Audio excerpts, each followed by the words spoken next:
Hi, എല്ലാവർക്കും spoken English ക്ലാസ്സിലേക്ക് സ്വാഗതം.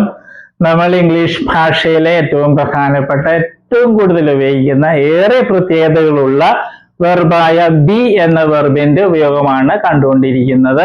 ബിയുടെ അർത്ഥം ആയിരിക്കുക അല്ലെങ്കിൽ ഉണ്ടായിരിക്കുക, അവസ്ഥയെ കാണിക്കാൻ അല്ലെങ്കിൽ സാന്നിധ്യത്തെ കാണിക്കാനാണെന്ന് നമ്മൾ നേരത്തെ കണ്ടതാണ്. നമ്മളിപ്പോൾ പാസ്റ്റ് ഫോമിലെത്തിയിരിക്കുകയാണ്. വെർബ് ബിക്ക് ബി എന്ന ക്രിയയ്ക്ക് അല്ലെങ്കിൽ വെർബിന് രണ്ട് രൂപങ്ങളുണ്ട് പാസ്റ്റ് ഫോമിലെന്ന് നമ്മൾ കണ്ടു കഴിഞ്ഞ ക്ലാസ്സുകളിൽ. ഒന്ന് വാസ്, അത് സിംഗുലർ ആണ്. മറ്റേത് വേർ, പ്ലൂറൽ ആണ്. അപ്പൊ രണ്ടിന്റെ അർത്ഥം ഒന്ന് തന്നെയാണ്, ആയിരുന്നു അല്ലെങ്കിൽ ഉണ്ടായിരുന്നു. ആയിരുന്നു എന്നതാണ് നമ്മളിപ്പോ കണ്ടുകൊണ്ടിരിക്കുന്നത്. അപ്പൊ നമ്മൾ പ്ലൂറല്, വാസ് സിംഗുലർ നമ്മൾ കണ്ടു. ഇനി പ്ലൂറലാണുള്ളത് വേർ. അതിന്റെ അർത്ഥം എന്ത് തന്നെയാണ്? ആയിരുന്നു. വാസിന്റെ അതേ അർത്ഥം തന്നെയാണ്. അപ്പൊ പ്ലൂറൽ സബ്ജക്റ്റിനോട് നമ്മൾ വേർ എന്നുള്ള പ്ലൂറൽ തന്നെ വെക്കുന്നത് പ്ലൂറലാണ്. അപ്പൊ we were happy, we were, we ഞങ്ങൾ, ഇതെല്ലാം പ്ലൂറല. യു ഒരാളാണെങ്കിലും നമ്മൾ യു എപ്പോഴും ഇംഗ്ലീഷിൽ പ്ലൂറൽ ആയിരിക്കും. ദേ, അവർ, മൈ ഫ്രണ്ട്സ്, ഇതുപോലെ ഏത് പ്ലൂറൽ വേണമെങ്കിലും നമുക്ക് വയ്ക്കാം. ഓക്കെ, അപ്പൊ വേർ എന്നുള്ളത് ഉപയോഗിക്കണം. വി വേർ ഹാപ്പി, ഞങ്ങൾ സന്തോഷവാന്മാരായിരുന്നു, അല്ലെങ്കിൽ ഞങ്ങൾക്ക് സന്തോഷമായിരുന്നു, അല്ലെങ്കിൽ നമ്മൾ, അല്ലെ, നമ്മൾ എന്നുള്ള വാക്കും വിക്ക് നമുക്ക് മലയാളത്തിലുണ്ട്, ഞങ്ങളും നമ്മളും ഉണ്ട്. നമ്മൾ സന്തോഷവാന്മാരായിരുന്നു അല്ലെങ്കിൽ നമുക്ക് സന്തോഷമായിരുന്നു. വി വേർ സ്മാർട്ട്, ഞങ്ങൾ സ്മാർട്ട് ആയിരുന്നു. വി വേർ കൈൻഡ്, ഞങ്ങൾ ദയവുള്ളവരായിരുന്നു. വി വേർ പങ്ക്ച്വൽ, ഞങ്ങൾ പങ്ക്ച്വൽ ആയിരുന്നു. ഞങ്ങൾ സ്കൂളിൽ പഠിച്ചിരുന്നപ്പോൾ ഞങ്ങൾ എപ്പോഴും പങ്ക്ച്വൽ ആയിരുന്നു. We were always punctual when we studied in the school. നീ യു വെച്ച്, നീ അല്ലെങ്കിൽ നിങ്ങൾ, താങ്കൾ, അങ്ങ് എന്നൊക്കെ പറയാം.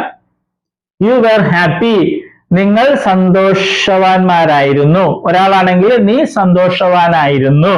യു വേർ സ്മാർട്ട്, നീ സ്മാർട്ട് ആയിരുന്നു അല്ലെങ്കിൽ നിങ്ങൾ സ്മാർട്ട് ആയിരുന്നു. ഒന്നിൽ കൂടുതൽ ഉണ്ടെങ്കിലും യു തന്നെ ഉപയോഗിക്കും.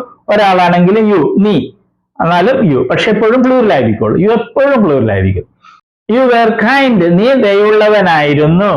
യു വേർ പങ്ക്ച്വൽ, നീ പങ്ക്ച്വൽ ആയിരുന്നു അല്ലെങ്കിൽ നിങ്ങൾ പങ്ക്ച്വൽ ആയിരുന്നു. നീ ദേ വെച്ച്, ദേ വേർ ഹാപ്പി, അവർ സന്തോഷമുള്ളവരായിരുന്നു അല്ലെങ്കിൽ അവർക്ക് സന്തോഷമായിരുന്നു. നമുക്ക് അങ്ങനെ മലയാളത്തിൽ പറയാം. ദേ വേർ സ്മാർട്ട്, അവർ സ്മാർട്ട് ആയിരുന്നു. ദേ വേർ കൈൻഡ്, അവർ ദയുള്ളവരായിരുന്നു. ദേ വേർ പങ്ക്ച്വൽ, അവർ പങ്ക്ച്വൽ ആയിരുന്നു. മൈ ഫ്രണ്ട്സ് വേർ ഹാപ്പി, എന്റെ കൂട്ടുകാര് സന്തോഷവാന്മാരായിരുന്നു അല്ലെങ്കിൽ എന്റെ കൂട്ടുകാർക്ക് സന്തോഷമായിരുന്നു. എന്റെ കൂട്ടുകാർക്ക് സന്തോഷമായിരുന്നു, അങ്ങനെ പറയാം. മൈ ഫ്രണ്ട്സ് വെർ സ്മാർട്ട്, എന്റെ കൂട്ടുകാര് സ്മാർട്ട് ആയിരുന്നു. മൈ ഫ്രണ്ട്സ് വെർ കൈൻഡ്, എന്റെ കൂട്ടുകാര് ദയുള്ളവരായിരുന്നു. മൈ ഫ്രണ്ട്സ് വെർ പങ്ക്ച്വൽ, എന്റെ കൂട്ടുകാര് പങ്ക്ച്വൽ ആയിരുന്നു. ഇനി വി ഉപയോഗിക്കും ഇവിടെ. അപ്പൊ നമ്മൾ എപ്പോഴും പ്ലൂറൽ ഉപയോഗിക്കാനേ പറ്റുള്ളൂ. വി വെർ എ ടീച്ചർ എന്ന് പറയാൻ പറ്റില്ല. വി വെർ ടീച്ചേഴ്സ്, നമ്മൾ അധ്യാപകരായിരുന്നു. വി വെർ സ്റ്റുഡൻസ്, ഞങ്ങൾ അല്ലെങ്കിൽ നമ്മൾ വിദ്യാർത്ഥികളായിരുന്നു. വി വെർ നൈബേഴ്സ്, ഞങ്ങൾ അയൽവാസികളായിരുന്നു. വി വെർ ഫ്രണ്ട്സ്, ഞങ്ങൾ ഫ്രണ്ട്സ് ആയിരുന്നു. ഇനി യു വെച്ച്, യു വെർ ടീച്ചേഴ്സ്, നിങ്ങൾ അധ്യാപകരായിരുന്നു. യു വെർ സ്റ്റുഡൻസ്, നിങ്ങൾ വിദ്യാർത്ഥികളായിരുന്നു. യു വെർ നൈബേഴ്സ്, നിങ്ങൾ അയൽവാസികളായിരുന്നു. യു വെർ ഫ്രണ്ട്സ്, നിങ്ങൾ കൂട്ടുകാരായിരുന്നു. ഇനി ദേ വെച്ച്, ദേ വെർ ടീച്ചേഴ്സ്, അവർ അധ്യാപകരായിരുന്നു അല്ലെങ്കിൽ ഇവർ അധ്യാപകരായിരുന്നു. ദേ വെർ സ്റ്റുഡൻസ്, അവർ വിദ്യാർത്ഥികളായിരുന്നു. ദേ വെർ നൈബേഴ്സ്, അവർ അയൽവാസികളായിരുന്നു. ദേ വെർ ഫ്രണ്ട്സ്, അവർ കൂട്ടുകാരായിരുന്നു, അവർ ഫ്രണ്ട്സ് ആയിരുന്നു. ഇനി മൈ ഫ്രണ്ട്സ്, പ്ലൂറലാണ്. മൈ ഫ്രണ്ട്സ് എന്നുള്ളതാണ്. ഫ്രണ്ട് എന്നായിരുന്നെങ്കിൽ, ഫ്രണ്ട് ഒരാളാണെങ്കിൽ വാസ് വയ്ക്കണമായിരുന്നു. ഇവിടെ ഫ്രണ്ട്സ് പ്ലൂറല. മൈ ഫ്രണ്ട്സ് വെർ ടീച്ചേഴ്സ്, എന്റെ കൂട്ടുകാര് അധ്യാപകരായിരുന്നു. മൈ ഫ്രണ്ട്സ് വെർ ടീച്ചേഴ്സ്, എന്റെ കൂട്ടുകാര് അധ്യാപകരായിരുന്നു. മൈ ഫ്രണ്ട്സ് വെർ സ്റ്റുഡൻസ്, എന്റെ കൂട്ടുകാര് വിദ്യാർത്ഥികളായിരുന്നു. മൈ ഫ്രണ്ട്സ് വെർ നൈബേഴ്സ്, എന്റെ കൂട്ടുകാര് അയൽവാസികളായിരുന്നു. My friends were friends. അങ്ങനെ നമുക്ക് ഒരു സുഖമില്ല അല്ലെ വാചകം പറയാൻ. അപ്പൊ അങ്ങനെ സുഖമില്ലാത്ത വാചകങ്ങളൊക്കെ ഒഴിവാക്കുക. കേൾക്കാൻ ഇമ്പമുള്ള അർത്ഥം തോന്നുന്ന വാചകങ്ങൾ ഉണ്ടാക്കുക. നമ്മൾ ഇന്നപ്പോ പ്ലൂറലാണ് കണ്ടത്. നമ്മൾ കഴിഞ്ഞ ക്ലാസ്സുകളിൽ വാസ് കണ്ടതുപോലെ ഇവിടെ വേറെ അതേ അർത്ഥം തന്നെയാണ്. ഒരു കാര്യ വ്യത്യാസമുള്ളൂ. എന്താണ്? ഇവിടെ പ്ലൂറൽ സബ്ജക്റ്റ് ആയിരിക്കും. ഓക്കെ, എല്ലാ ക്ലാസ്സിലും പറയുന്ന പോലെ നിങ്ങൾ പ്രാക്ടീസ് ചെയ്യണം. അപ്പൊ ഒരാളെ കൂടി കണ്ടെത്തി നിങ്ങൾ പ്രാക്ടീസ് ചെയ്യണം. ആദ്യം ഒരാൾ മലയാളം പറയുന്നു, മറ്റേ ഇംഗ്ലീഷ് പറയുന്നു. ഞങ്ങൾ കൂട്ടുകാരായിരുന്നു. വി വെർ ഫ്രണ്ട്സ്, ഞങ്ങൾ കൂട്ടുകാരായിരുന്നു. We were friends. അങ്ങനെ 10 പ്രാവശ്യം ആവർത്തിക്കുക. അങ്ങനെ അർത്ഥമുള്ള വാചകങ്ങൾ ഇവിടെയും കുറെ വാക്കുകളൊക്കെ കൊടുത്തിട്ടുണ്ട്. ഇതുപോലെ വാക്കുകളൊക്കെ കൂട്ടിച്ചേർത്ത് അർത്ഥമുള്ള വാചകങ്ങൾ ഉണ്ടാക്കി പ്രാക്ടീസ് ചെയ്യുക. എളുപ്പത്തിൽ ഇംഗ്ലീഷ് പഠിക്കാം. ഇനി വെർബിന്റെ ലിസ്റ്റ് വരുന്നുണ്ട്. അത് എല്ലാ ദിവസവും കുറച്ച് വെർബ്സ് എങ്കിലും ഈ ഫോംസ് പഠിക്കണം. അത് വളരെ പ്രധാനപ്പെട്ട. അതിലാദ്യം ഒന്നും ഇംഗ്ലീഷ് പറയാൻ പറ്റത്തില്ല. Okay, all the best. നമ്മൾ വെർബുകളാണ് കാണുന്നത്. വെർബ്സ് എന്ന് പറയുന്നത് ക്രിയകൾ അല്ലെ, വരിക, പോവുക എന്നൊക്കെ പറയുന്നതാണ് വെർബ് അല്ലെ ക്രിയകള്. അപ്പൊ വെർബിന് അല്ലെ ക്രിയക്ക് ധാരാളം രൂപങ്ങളുണ്ട്. ഉദാഹരണമായിട്ട് മലയാളത്തിൽ എഴുതുക എന്ന ക്രിയ അല്ലെങ്കിൽ വെർബ് എടുക്കുക. അങ്ങനെ ഒത്തിരി രൂപങ്ങൾ. എഴുതുക, എഴുതും, എഴുതുകയാണ്, എഴുതിയിട്ടുണ്ടായിരുന്നു, എഴുതുവാൻ, എഴുതുമായിരുന്നു, എഴുതണമായിരുന്നു. അങ്ങനെയൊക്കെ ധാരാളം രൂപങ്ങൾ മലയാളത്തിലുണ്ട്. അതുപോലെ ഇംഗ്ലീഷിലുണ്ട് ധാരാളം ഫോംസ്, രൂപങ്ങളുണ്ട്. അതിൽ 4 എണ്ണമാണ് ഇംഗ്ലീഷിലെ ഏറ്റവും പ്രധാനപ്പെട്ട രൂപങ്ങൾ. അതേതൊക്കെയാണ്? ഫോം എന്ന് വെച്ചാൽ രൂപം. Base form, present form, past form, past participle form. ഈ 4 രൂപങ്ങളാണ് ഏറ്റവും പ്രധാനപ്പെട്ടത്. കാരണം ഇംഗ്ലീഷില് എല്ലാ ടെൻസ് എന്ന് പറയുന്നത് അത് മറ്റൊക്കെ ഉണ്ടാക്കുന്നത് ഈ 4 എണ്ണത്തില് ഏതെങ്കിലുമൊക്കെ ഉപയോഗിച്ചാണ് ടെൻസും മറ്റും ഉണ്ടാക്കുന്നത്. അപ്പൊ ഈ 4 എണ്ണം അറിഞ്ഞിരിക്കണം, എങ്കിലേ ഇംഗ്ലീഷ് സംസാരിക്കാനും എഴുതാനൊക്കെ സാധിക്കുകയുള്ളൂ. ഉദാഹരണമായിട്ട് നമ്മൾ ബേസ് ഫോം അല്ലേ, ഉദാഹരണമായിട്ട് റൈറ്റ് എന്ന വെർബ് എടുക്കുന്നു. അതിന്റെ അർത്ഥം എന്താണ്? എഴുതുക. പ്രസന്റ് ഫോമില് റൈറ്റ് ഉണ്ട്, റൈറ്റ്സും ഉണ്ട്. ഇത് പ്ലൂറലാണ്, ഇത് സിംഗുലർ ആണ്. ഇതിന്റെ അർത്ഥം എന്താണ്? എഴുതാറുണ്ട് അല്ലെങ്കിൽ എഴുതുന്നു. ഇത് രണ്ടുപേരെ അർത്ഥം മലയാളത്തില്. പല കുട്ടികളും പ്രസന്റ് ഫോമിൽ ചോദിക്കുമ്പോൾ അവര് എഴുതുക എന്ന് പറയും.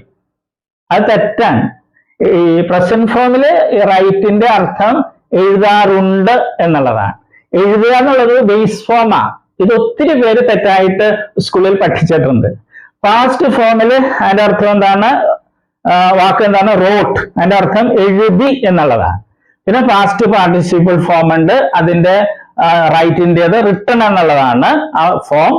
അതിന് പല അർത്ഥങ്ങളുണ്ട്, മാറി മാറി വരും.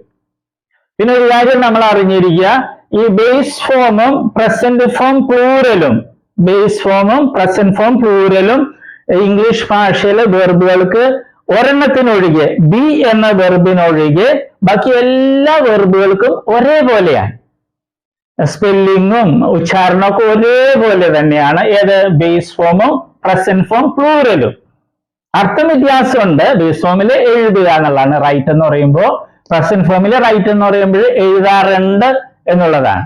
ഇംഗ്ലീഷ് ഭാഷയിൽ 1,70,70,000-ലധികം വെർബുകൾ, ക്രിയകളുണ്ട്. അപ്പൊ അതില് ഈ വെർബ് ഒഴിച്ച്, ബി എന്നൊരു വെർബ് ഉണ്ട് ഇംഗ്ലീഷില്, അത് ഒഴിച്ച് ബാക്കി എല്ലാ വെർബുകളുടെയും ബേസ് ഫോമും പ്രസന്റ് ഫോം പ്ലൂറലും ഒരേപോലെ, ഒരേ സ്പെല്ലിംഗ്, ഒരേ ഉച്ചാരണം. ഓക്കെ, അതുകൊണ്ട് നമ്മൾ ഇത് പ്രത്യേകിച്ച് പഠിക്കില്ല. നമ്മൾ ഇത് 3ആണ് പഠിക്കുന്നത്. അത് നമ്മൾ സ്കൂളിൽ പഠിച്ചിട്ടുണ്ട് അല്ലെ. Come, came, come, go, went, gone. അത് തന്നെ സാധനം. പിന്നെ നേരെ ഒരു കാര്യവും കൂടി, ഇംഗ്ലീഷിൽ നേരത്തെ പറഞ്ഞു 1,70,000-ൽ വെർബ്സ് ഉണ്ട്. അതിൽ ഭൂരിഭാഗം വെർബുകളുടെയും ഈ പാസ്റ്റ് ഫോമും പാസ്റ്റ് പാർട്ടിസിപ്പിൾ ഫോമും ഉണ്ടാക്കുന്നത് ഈ പ്രസന്റ് ഫോമിന്റെ കൂടെ ഡി അല്ലെങ്കിൽ ഇ ഡി എന്ന് കൂട്ടിച്ചേർത്താണ്. ഒരിക്കൽ കൂടി പറയട്ടെ, ഇംഗ്ലീഷ് ഭാഷയിലെ ഒട്ടുമിക്ക വെർബുകളുടെയും പാസ്റ്റ് ഫോമും പാസ്റ്റ് പാർട്ടിസിപ്പിൾ ഫോമും ഉണ്ടാക്കുന്നത് ഡി അല്ലെങ്കിൽ ഇ ഡി എന്ന് പ്രസന്റ് ഫോമിന്റെ ഈ പ്ലൂറലിനോടുകൂടെ കൂട്ടിച്ചേർത്താണ്. അല്ലാതെ കുറെ വെർബ്സ് ഉണ്ട്. അപ്പൊ പക്ഷെ അതാണ് നമുക്ക് ഒത്തിരി ഉപയോഗിക്കുന്നത്. അതിലൊരു ഒരെണ്ണമാണ് ഇത്, റൈറ്റ്, റോട്ട്, റിട്ടൺ. ഇത് മൂന്ന് രീതിയാണ്. റൈറ്റ് ഇത് വേറെ രീതി, റോട്ട് ഇത് റിട്ടൺ. ഓക്കെ, അപ്പൊ നമ്മൾ ഇത് 3 പഠിക്കുള്ളൂ. നേരത്തെ പറഞ്ഞതുപോലെ ഇത് പ്രത്യേകിച്ച് പഠിക്കേണ്ട കാര്യമില്ല, ബേസ് അർത്ഥം അറിഞ്ഞിരുന്നാൽ മതി. ഓക്കെ, ഇപ്പൊ കമ്മിന്റെ അർത്ഥം എന്ന് പറഞ്ഞാൽ വരിക. ബേസ് ഫോമിൽ കം എന്ന് പറഞ്ഞാൽ വരിക എന്നായിരിക്കും. പ്രസന്റ് ഫോമിൽ വരാറുണ്ട് എന്നായിരിക്കും അതിന്റെ അർത്ഥം. ഉച്ചാരണവും സ്പെല്ലിങ്ങും ഒന്ന് തന്നെ ആയിരിക്കും. അപ്പൊ നമ്മളിത് 3 സ്കൂളിൽ നമ്മൾ പഠിച്ചിട്ടുണ്ട്. അത് ശരിയായിട്ടൊന്ന് മനസ്സിലാക്കണമെന്നേ ഉള്ളൂ. നമ്മളൊരു 16 ലിസ്റ്റ് വെർബുകൾ ഉണ്ടാക്കിയിട്ടുണ്ട്. ഏറ്റവും കൂടുതൽ ഉപയോഗിക്കുന്ന വെർബ്സ് ആണ്. ഡി, ഇടിയും ചേർത്തതും ഉണ്ട്. പിന്നെ ഈ പ്രത്യേകതയുള്ള വെർബ്സും ഉണ്ട്. അത് നമ്മൾ പഠിക്കണം. വെർബുകളുടെ ലിസ്റ്റില് 8ാമത്തെ ലിസ്റ്റാണ് നമ്മൾ ഇന്ന് കാണുന്നത്. വെർബുകളുടെ ഏറ്റവും പ്രധാനപ്പെട്ട 4 രൂപങ്ങളാണ് base form, present form, past form, past participle form. അപ്പൊ ഇത് നമ്മൾ അറിഞ്ഞിരിക്കണം. നമ്മൾ ബേസ് ഫോം പ്രത്യേകിച്ച് പഠിക്കില്ല. നമ്മൾ പ്രസന്റ് ഫോമും പാസ്റ്റ് ഫോമും പാസ്റ്റ് പാർട്ടിസിപ്പിൾ ഫോമുമാണ് പഠിക്കേണ്ടത്. ബേസ് ഫോമും പ്രസന്റ് ഫോം പ്ലൂറലും നമ്മൾ കണ്ടിട്ടുള്ളത് പോലെ ഒരേപോലെയാണ്. സ്പെല്ലിങ്ങും ഉച്ചാരണവും ഒരുപോലെയാണ്, പക്ഷെ അർത്ഥം വ്യത്യാസമുണ്ട്. അത് നമ്മൾ ശ്രദ്ധിക്കുക. പിന്നെ പ്രസന്റ് ഫോമില് സിംഗുലറും ഉണ്ട് പ്ലൂറലും ഉണ്ട്. അവിടെ അർത്ഥവും നമ്മൾ പഠിക്കണം. അത് നമുക്ക് തുടങ്ങാം. Cell, sold, sold, tell, told, told, hold, held, held.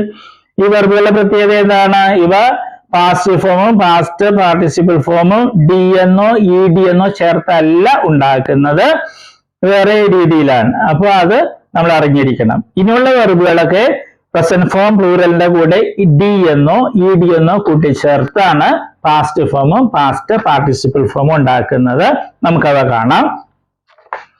Wish, wished, wished, visit, visited, visited, wait, waited, waited, wander, wandered, wandered, wash, washed, washed, tease, teased, teased, strengthen, strengthened, strengthened, supply, supplied, supplied, surprise, surprised, surprised, welcome, welcomed, welcomed, return, returned, returned, succeed, succeeded, succeeded, search, searched, searched, slapped, slapped, slapped, shocked, shocked, shocked, suggest, suggested, suggested, taste, tasted, tasted, trouble, trouble, trouble, terrify, terrified, terrified, wink, winked, winked, wipe,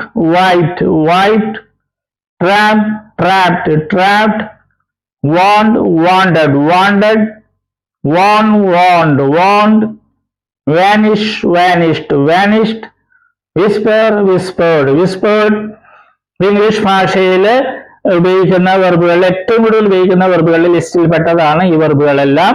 അപ്പൊ ഇവയുടെ ഉച്ചാരണവും അർത്ഥവും പഠിക്കണം. ചിലതിലൊക്കെ വ്യത്യാസങ്ങൾ കാണാം. Singular ആകുമ്പോൾ സ്പെല്ലിങ്ങിലൊക്കെ കുറച്ച് വ്യത്യാസങ്ങൾ ചില വെർബുകളിലൊക്കെ കാണാൻ പറ്റും. അതൊക്കെ പ്രത്യേകം നോട്ട് ചെയ്യാം. ഓക്കെ.